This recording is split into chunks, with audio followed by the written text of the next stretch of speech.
Assalamualaikum warahmatullahi wabarakatuh. Alhamdulillah, puji syukur kita panjatkan kehadiran Allah Subhanahu wa Ta'ala. Kadang saya berpikir, betapa ajaibnya takdir kita. Kita lahir dan hidup di tanah ini, di kepulauan yang hijau ini, di Asia Tenggara. Dan di titik ini juga, kita masih bisa bersalawat untuk baginda Nabi Muhammad SAW. Bayangkan, jarak dari padang pasir ke kepulauan kita ini ribuan kilometer, melintasi samudera yang luas, tapi cahayanya bisa sampai ke hati kita. Luar biasa ya? Teman-teman, pernah tidak saat sedang duduk sendiri terbesit pertanyaan, kok bisa ya Islam yang turun di tanah yang begitu gersang justru bisa tumbuh subur dan jadi napas kehidupan di negeri yang serba hijau ini? Ternyata kuncinya itu satu, akhlak. Sesederhana itu, tapi sedalam itu. Islam masuk ke sini bukan karena dentuman senjata. Ia merayap masuk lewat kejujuran para pedagang di pasar Malaka, lewat indahnya syair di Aceh, atau cara santun para wali di Jawa saat mendekati masyarakat. Inilah jati diri kita. Islam yang teduh, yang santun, tapi prinsipnya sekeras karang. Kita ini sebenarnya ahli waris dari peradaban besar.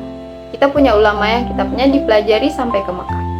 Kita punya sultan-sultan yang nyalinya tidak ciut lawan ketidakadilan.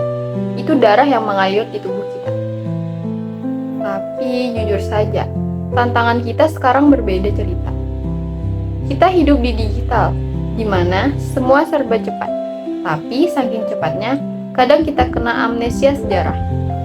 Kita mungkin lebih kenal karakter fiktif di Netflix atau pahlawan video game daripada sosok seperti Hamzah Mansuri atau Syekh Yusuf Al-Makassari. Sedikit menyedihkan bukan? Kita terlalu sibuk mengejar tren global sampai lupa kalau kita ini punya akar yang kuat. Analoginya begini, pohon itu bisa tumbuh menjulang dan tahan badai cuman kalau akarnya dalam. Kalau akarnya dangkal, sekali ditiup angin, dia bakal tumbang. Begitu juga kita. Kalau kita buta sejarah, kita bakal jadi generasi yang gampang banget digoyang, mudah diadu domba, dan akhirnya kehilangan arah. Lalu, kita harus apa? Menjaga sejarah itu bukan berarti kita harus tampil seperti orang dari abad ke-15. Bukan itu poinnya. Menjaga sejarah itu artinya kita menghidupkan kembali ruh semangatnya di konteks hari ini.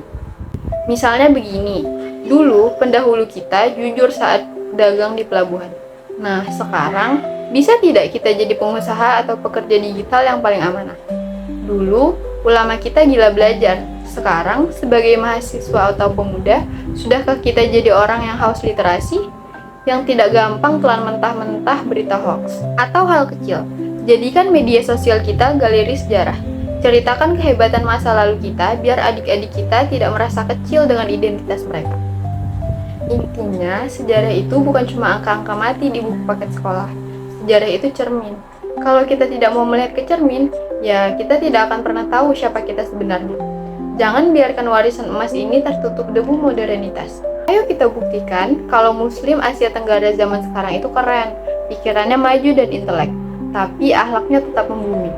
Semoga Allah selalu kuatkan iman kita dan jaga sejarah ini sampai ke tangan anak cucu kita nanti.